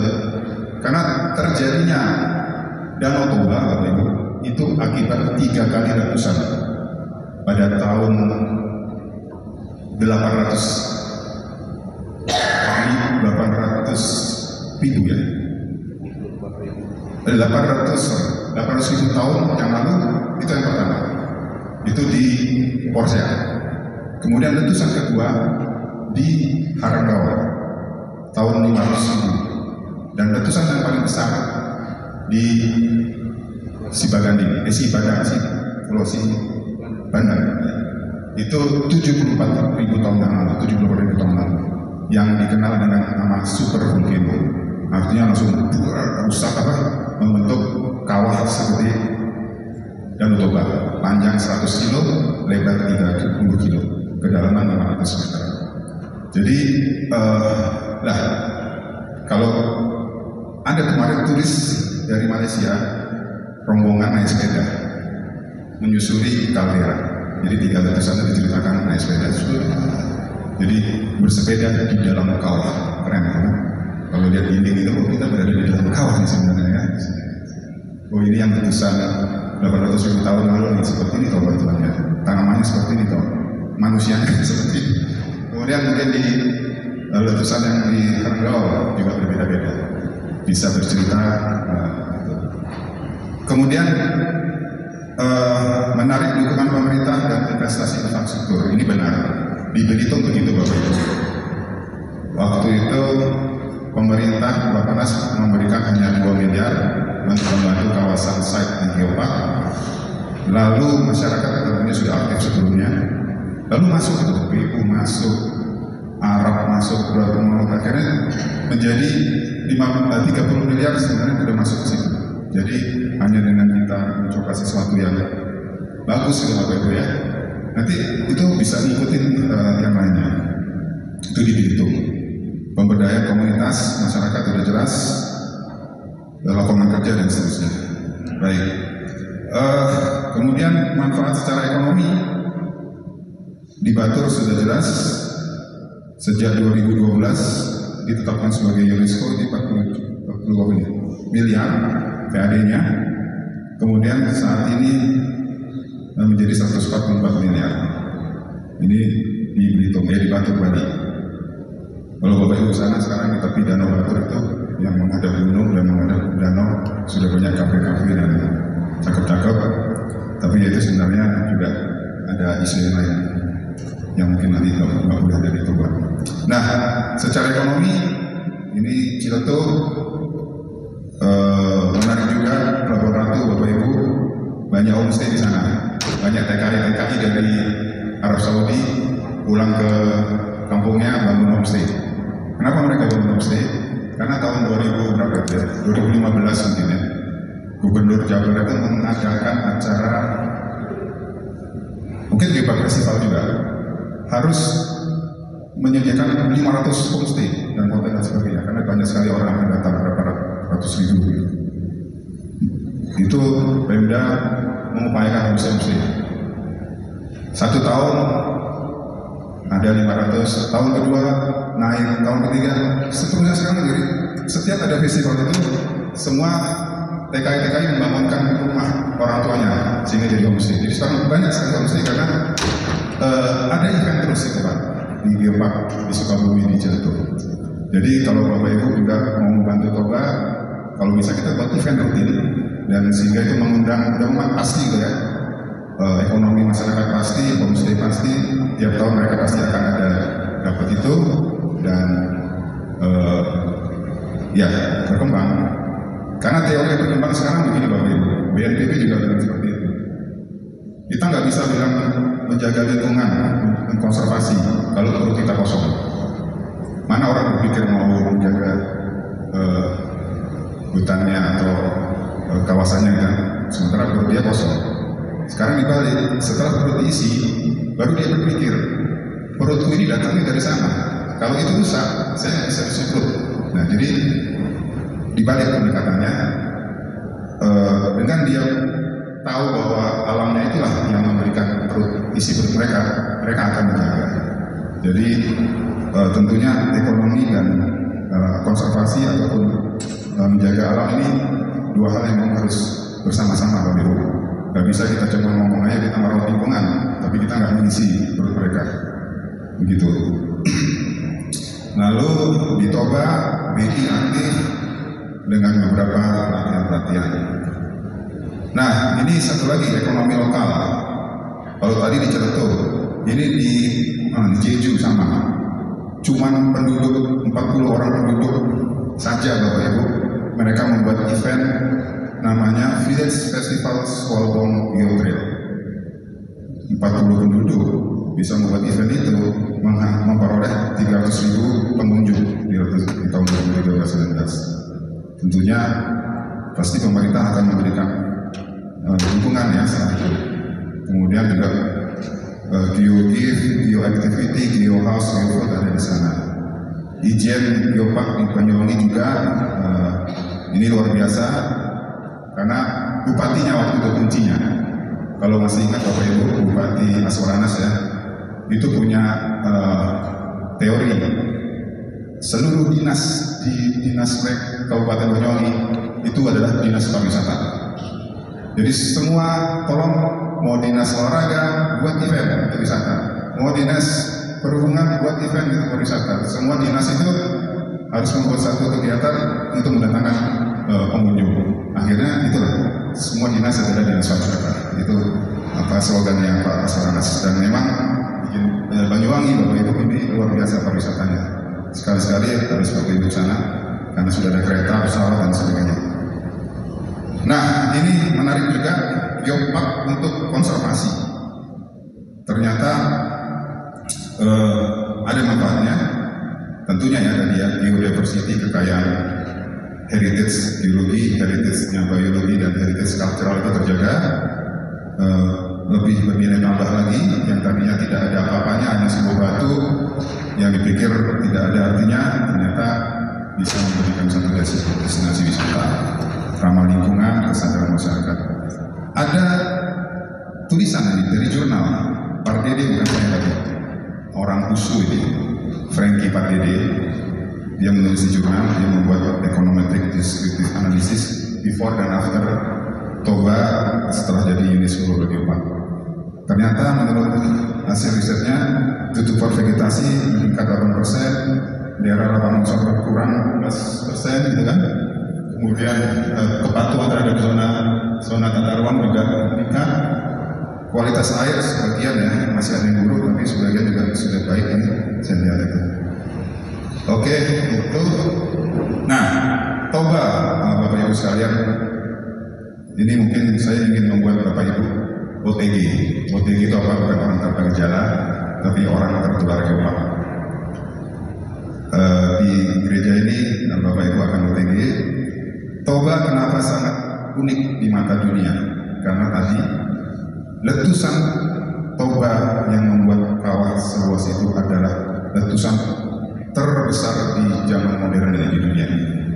Kalau Bapak Ibu tahu Saint Helena itu ataupun Tambora, nah Tambora mungkin ya, yang nomor 2 dari kiri, itu nilainya 80 ya kilometer akan bertambah 3 itu kubik ya, besar itunya letusannya. Sedangkan Toba 2.800, artinya 2.200 bagi 80 berapa? Berapa kalinya? 40 kalinya, ya, hampir ya, hampir 35 kalinya letusan Tambora. Letusan Tambora tahun 1940 berapa itu? Yang membuat Napoleon Bonaparte kalah perang. Waktu itu ada wabahnya adalah karena tertutup awan selama 1 tahun di Eropa akibat letusan Tambora, sehingga sakit itu pes atau kolera ya waktu perang itu. Nah, Toba membuat bumi 6 tahun gelap, perubahan cuaca, udah ada climate change sampai dulu, mungkin kami Toba. Dan 6 tahun kutub utara juga kena debunya sampai ke India. Dan ya terus terang ya memberikan satu dampak ya terhadap bumi dan seluruh isinya gitu. Nah itu sama ahli-ahli geologi dunia itu sudah tercatat Bapak Ibu. Jadi kan orang penasaran kan, mana sih yang dulu membuat bumi 6 tahun ini kan? Ini terus kita buat itu cerita semuanya dan kita jadikan satu ya pembelajaran bahkan juga wisata. Nah sehingga ini Toba ini sebenarnya pusat atau laboratorium untuk mempelajari satu terjadinya bumi ya dan kaldera. Tadi sudah banyak, nanti habis dijawab sama Pak Adrian, baru kita buka pertanyaan. Silakan Pak Adrian. Bro, terima kasih Pak John. Mengenai buka tutup itu jadi seperti jalan puncak gitu ya. Kalau macet tutup macet. Tapi di korporasi sebetulnya lebih mendalam lagi kita menggalinya. Jadi tidak bisa sembarangan buka tutup gitu kan. Kita melihat kondisinya bagaimana. Memang kalau kita lihat adalah perusahaan lingkungan, di mana satu perusahaan itu tidak bertanggung jawab terhadap lingkungan di sekitarnya. Kalau bagi kami, kita harus hitung dulu ini kerugiannya seperti apa secara sosial, secara ekonomi, secara perusahaan. Untuk menutup suatu perusahaan itu mungkin tidak susah, gitu kan ya. Pernah kita lihat bahwa ada yang tutup Sritex itu perusahaannya besar sekali, tutup juga. Tapi permasalahan di sini, kalau ditutup perusahaannya, artinya tanggung jawab perusahaan terhadap lingkungan ini ditinggalkan. Kita ini perusahaan itu bertanggung jawab secara terukur. Misalkan kita lihat laporan-laporan yang dibuat itu sepertinya bertanggung jawab, tapi di lapangan tidak. Sehingga kita audit, ini betul tidak gitu kan. Tadi kita lihat bahwa BP Oil, Vale di luar negeri itu merusak lingkungan yang mana mereka tidak buat sengaja, tapi ketidaksengajaan itu dendanya cukup besar. Di Indonesia kelihatannya tidak ada hukuman finansial yang membuat perusahaan ini rugi gitu kan. Jadi kalau buat kami barangkali kalau memang lingkungannya itu bisa karena perusahaan, ditagih, perbaiki lingkungannya, jangan ditutup. Kalau ditutup nanti enak aja gitu, mereka udah merusak terus dia tutup gimana? Kemudian yang kedua juga bahwa ada aturan misalkan di bursa efek, ya, karena ini perusahaan publik tadi Pak John menjelaskan bahwa ada aturan tertentu kalau tutup itu harus seperti apa gitu. Tidak mudah untuk menuju perusahaan publik. Kemudian misalkan kita lihat tadi misalkan sektor pajak atau memang ini jangan di perusahaan ini sengaja dibuat rugi. Untungnya adalah di induknya gitu kan, yang disebut dengan transfer pricing. Kalau transfer pricing disebut dengan tindakan ilegal gitu kan, itu dikejar gitu. dikejar agar kegiatan ilegalnya itu bisa dihentikan, jangan ditutup perusahaannya. Kalau misalkan masalah pajak yang tadi dikatakan, ditagih pajaknya, gitu kan. Jangan ditutup. Kalau ditutup nanti dia akan menolak. Oh, orang saya perusahaan ini tutup, gimana saya membayar pajak, gitu kan. Kalau itu pajak ditagih. Jadi banyak hal yang harus kita pertimbangkan sebelum kita melakukan tutup atau tidak tutup. Jadi mungkin kita harus analisa secara rasional, secara lebih tidak emosi gitu ya, mempertimbangkan juga. Mungkin tadi ya dikatakan ini geopark, bisa saja kita berikan pengetahuan kepada manajemen bahwa jika perusahaan ini bisa bertanggung jawab dengan lingkungan, itu ada nilai ekonomisnya tersendiri. Misalkan ada namanya tadi dikatakan carbon credit, sehingga bisa mengurangi biaya perusahaan atau memberikan suatu misalkan ada namanya carbon trading gitu ya. Jadi perusahaan itu bisa mengeluarkan surat utang untuk keperluan finansial. Nah itu yang kami kita perlu telah lebih lanjut, tidak dibuka dan ditutup dengan secara emosi, tapi dikaji lebih dalam. Tapi kalau menurut kami ada pertanyaan, apakah ini isu lingkungan disengaja? Gitu. Kalau saya lihat ini kelihatannya bukan kesengajaan, tapi ini karena tanggung jawab. Misalkan setelah nebang pohon dia tidak tanam lagi, karena mungkin ini biayanya mahal gitu kan. Jadi emang kelihatannya ini perusahaan tidak mau bertanggung jawab karena dia faktor biaya. Gitu. Tapi kalau misalkan lingkungan yang dirusak, kita harus lihat lagi. Tapi katanya dia tidak mau menanggung biaya yang tinggi agar mereka bisa jual misalkan ke luar negeri papernya itu dengan harga murah, karena biayanya murah di Indonesia. Tadi ada dikatakan mengganti nama, itu mungkin wajar perusahaan mengganti nama karena mungkin masalah tren atau mungkin masalah perusahaan pemiliknya berubah, itu pun juga wajar kalau perusahaan itu mengganti nama. Saya kira Pak John, komentar dari saya terkait ini. Baik, terima kasih Pak Julian. Kita buka pertanyaan untuk yang silakan dari sisi kiri.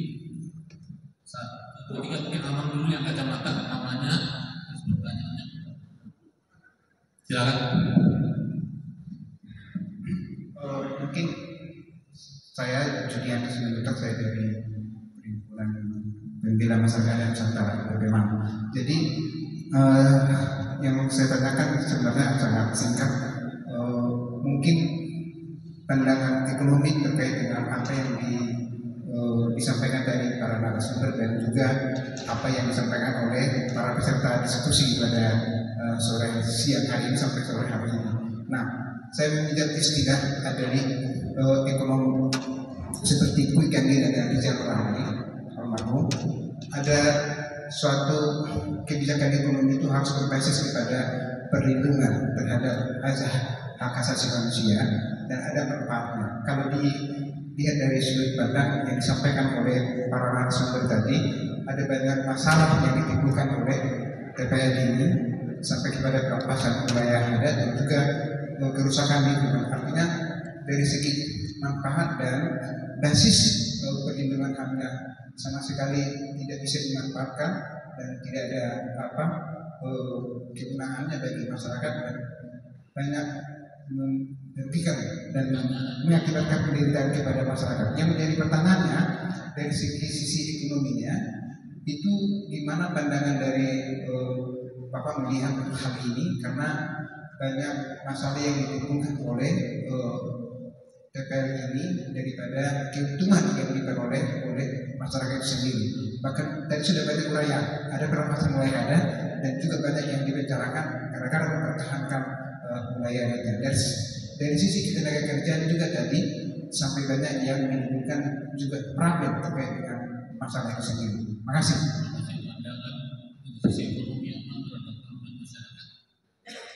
Terus next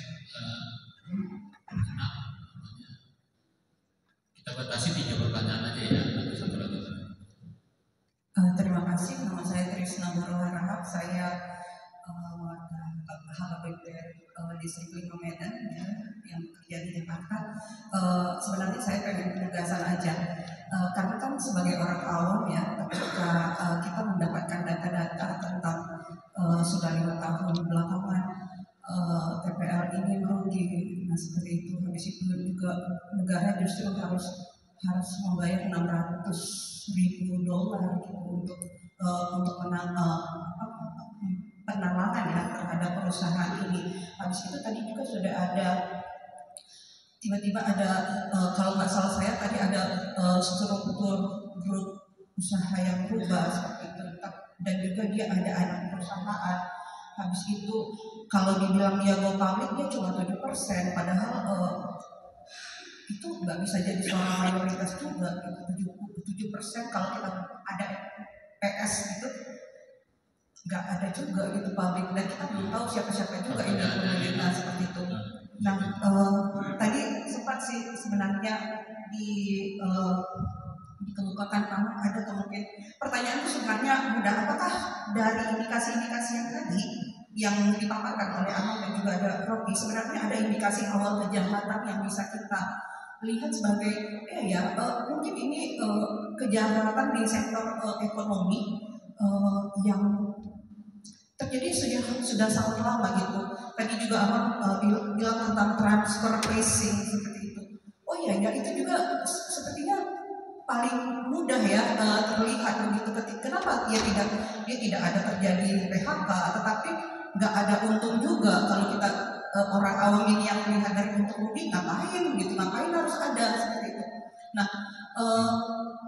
mungkin kami bisa nggak ya Amal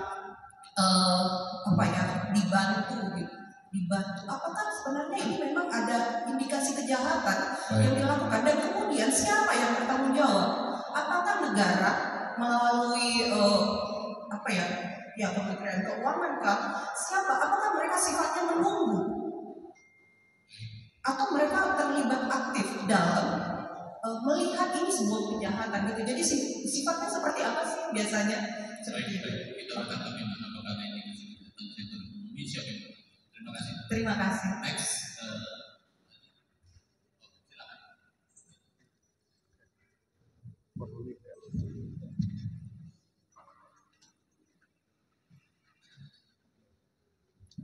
Perkenalkan, nama Minang, saya Hotman Jonathan Marbun Lumentau, saya penulis. Nama bedanya Hojot Merbuga. Saya mewakili dari wartawan. Saya di majalah Arwastu dan suaratapian.com. Pertanyaan saya sebenarnya untuk Pak Andrian tadi. Bapak sepertinya berpikir kalau TPL ditutup lebih banyak kerugiannya. Saya nggak tahu apa di balik ini semua, Pak. Jadi itu yang kita tanyakan, karena sepertinya sulit juga menutup TPL itu. Itu yang saya tangkap dari Pak Andrian. Mohon dijawab begitu. Baik Pak, pertanyaan terakhir Pak Andrian tidak bukan orang HKBP, dia ini pengamat ekonominya. Jadi jangan nanti dari salah persepsi kita salahkan, tidak. Dia hanya mau membawa kita kepada tataran yang dari sisi benarnya. Jadi bukan dia tidak setuju atau setuju, tapi dia akan membawa dari sisi tataran yang benarnya. Keputusan ada di tangan kita semua, bukan di tangan Pak Andrian. Saya disclaimer dulu nih, ya. Makasih, silakan. Iya.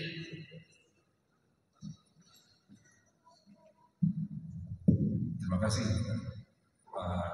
Pak John. Menarik tadi pertanyaan dari Bu Krisna Harahap mengenai indikasi kejahatan terutama di sini kejahatan finansial. Kebetulan perusahaan ini perusahaan publik dan induknya pun juga publik juga gitu. Mereka transparan. Kita bisa lihat transaksi dari anak perusahaan ke induknya secara gamblang dan diaudit. Kalau kita lihat di situ 100% dari penjualan perusahaan TPL itu ke APL, aparatur April Bank and Paper. Mungkin kalau kita telusuri lagi ke atas menggunakan audit investigasi, finansial gitu ya, bisa kelihatan lagi tuh uangnya kemana. Jadi dalam istilah finansial itu ada namanya follow the money gitu. Kalau kita lihat mau kegiatan keuangan, ikutin uangnya gitu.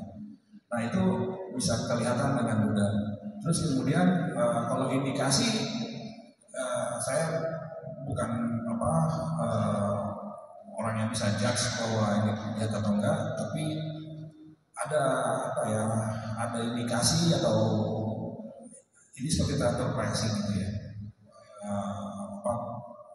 dari anak perusahaan ke induk. Kemudian berikutnya tadi Pak Jonathan tadi sudah dijelaskan oleh Pak John, ini bukan masalah setuju atau tidak setuju ditutup, tapi kita kaji dulu kan ya, karena ini perusahaan publik. Kalau perusahaan itu mungkin melanggar aturan ya dihukum dulu gitu, kewajibannya seperti apa. Bapak Ibu sekalian, ada di dalam korporasi istilah namanya piercing the corporate veil. Jadi pada saat perusahaan, direktur, komisaris itu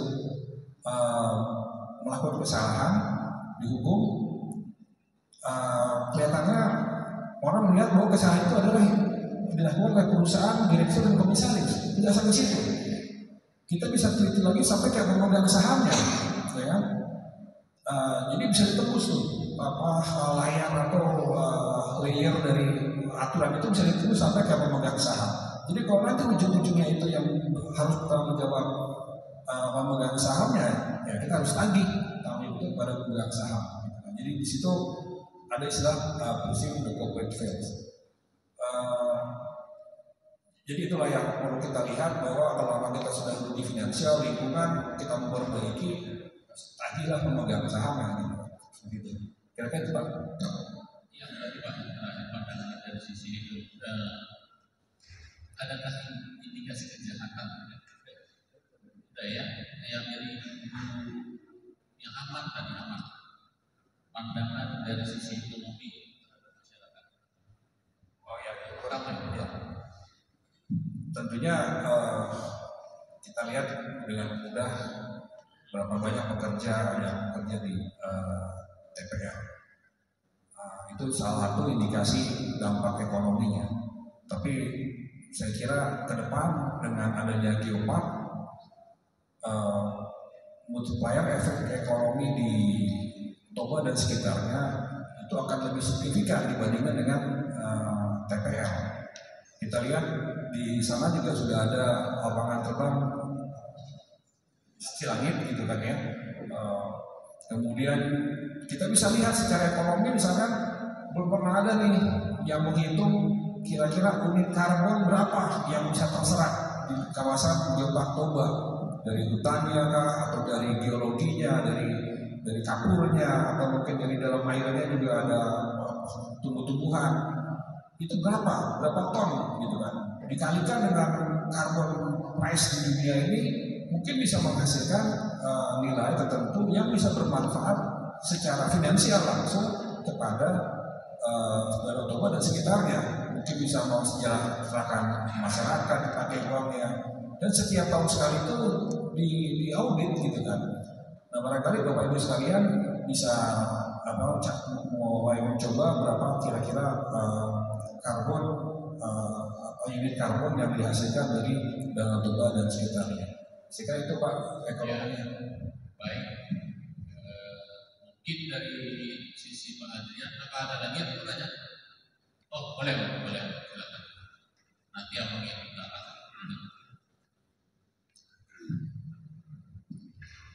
Saya pendeta seluruh Samosir, saya tinggal di Bogor, sudah pensiun.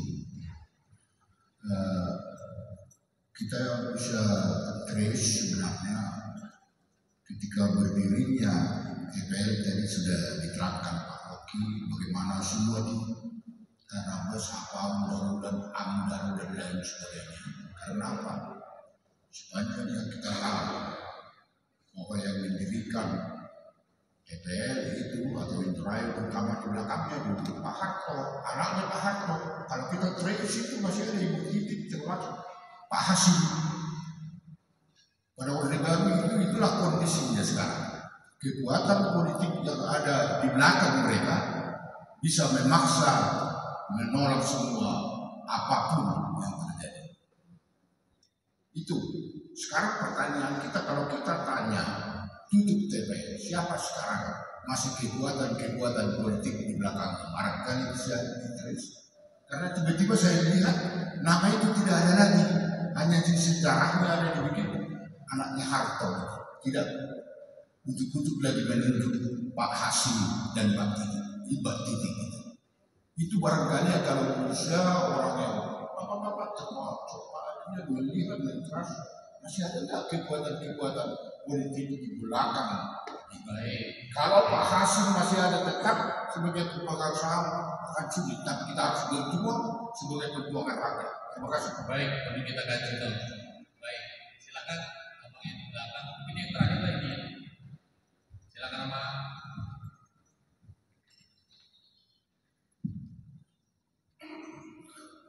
Selamat sore, saya Sinto Sitorus dari Bawaslu, KPU Bawaslu. Terus terang saya agak kecewa dengan seminar hari ini ya, karena undangannya adalah untuk ketua dia Koinonia datang mengenai seminar lingkungan hidup. Tapi yang pertama yang menjadi agenda adalah bagaimana kita menjelek-jelekan TPL.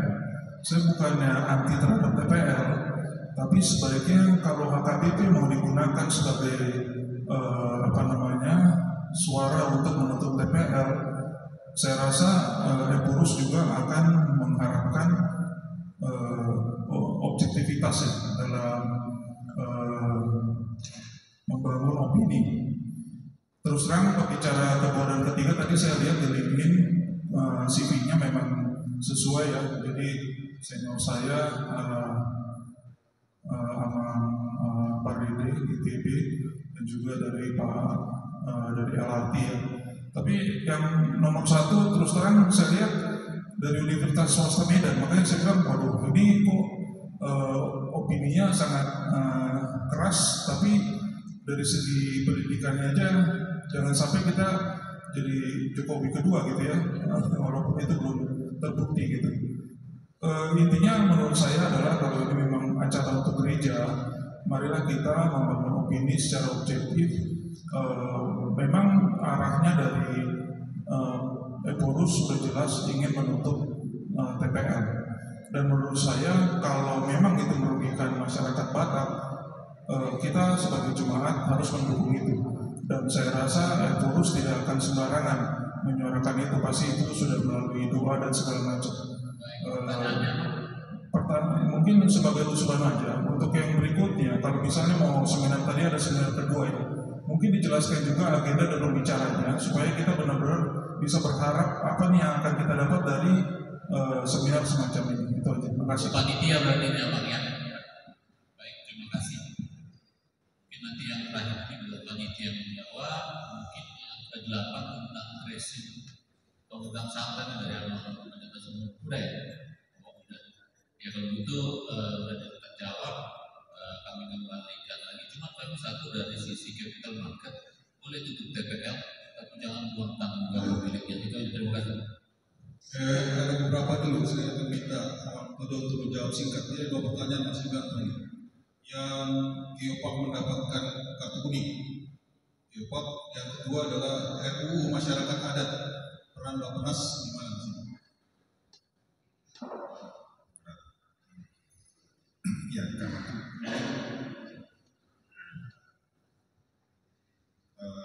memang kartu kuning ini apa ya bisa dibilang suatu peringatan juga karena pengelolaan geoparknya belum baik gitu ya, dan juga termasuk manajemen di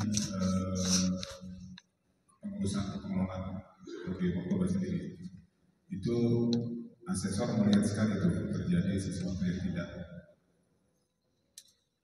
Nah, jadi mereka melihat secara holistik ya, dari lembaga pengelolanya, kemudian dari sampai kepada pelaksanaan selama 4 tahun. Jadi status UNESCO 4 tahun sekali evaluasi. Dulu ulos siap untuk masing-masing panelis. Tonton isi gua. Kenalah kartu kuning.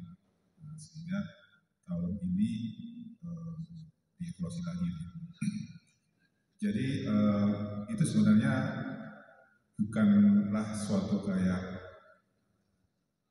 nah ini saya bilang aja, jadi UNESCO itu tidak seperti menghukum gitu ya. Masyarakat kita yang menghukum sebenarnya. Mereka tuh memberikan justru kartu kuning untuk memberikan satu semangat memperbaiki supaya mendapatkan kartu hijau. Jadi bukan kartu kuning untuk menghukum jadi kartu merah begitu enggak. Jadi saya pikir kadang-kadang terlalu besar-besarkan di ini. Walaupun ternyata ada baiknya juga kalau besar-besar itu jadi kitanya semua jadi kebakaran jiwa. Sayangnya kebakaran jiwanya hanya dalam waktu 2 bulan atau 3 bulan terakhir sebelum hasil sudah datang. Mestinya selama 2 tahun yang lalu itu. Jadi pertanyaan ada yang oh iya. Ya jadi itu jadi apa? Tapi segini. Tapi isu-isu itu kadang-kadang masuk ke telinga mahasiswa. Mungkin juga isu TPL ini bisa masuk di telinga mahasiswa. Nah, tergantung ini apakah asesor UNESCO ini melihat ini menjadi satu isu yang sangat yang akan mempengaruhi si geopark ini. Nah ini ya saya tidak bisa memastikan gitu ya. Tapi itu bisa ada kemungkinan kalau tersiar isu-isu begini ya bisa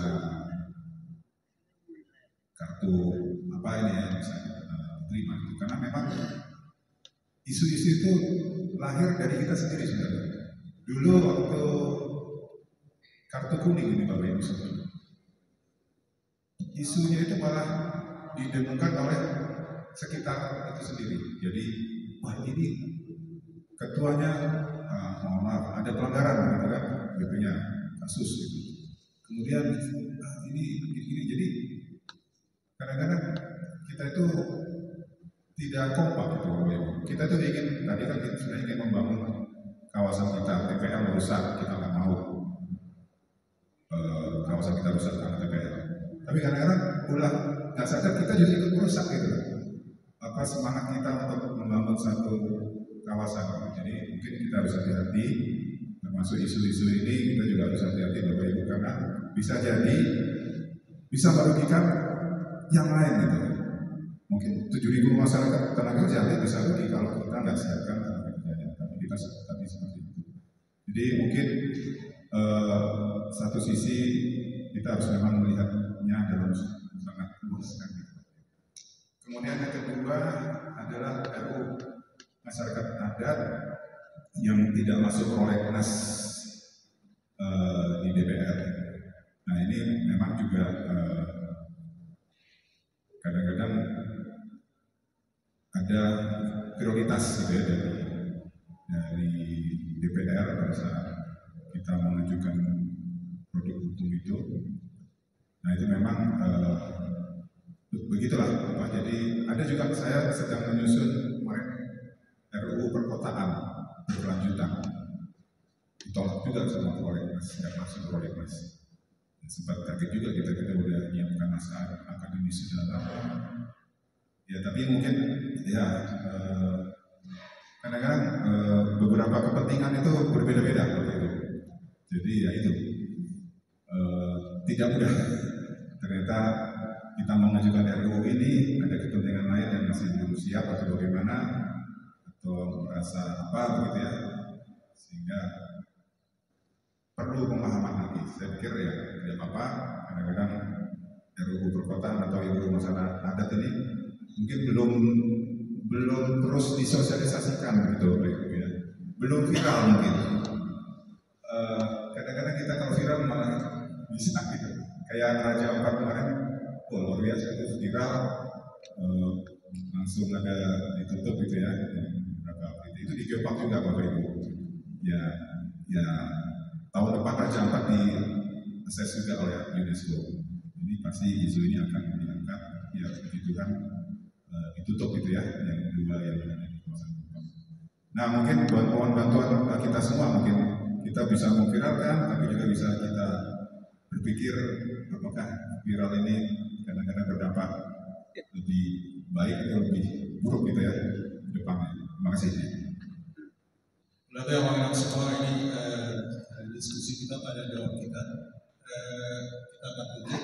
Sebelum diserahkan ke MC, saya mau kita sama-sama dulu menyaksikan mengenai. Sebentar Pak, kalau boleh sebelum ditutup, izinkan saya mau menyampaikan sesuatu. Iya, nanti apa? Setelah video ini dulu kita ya.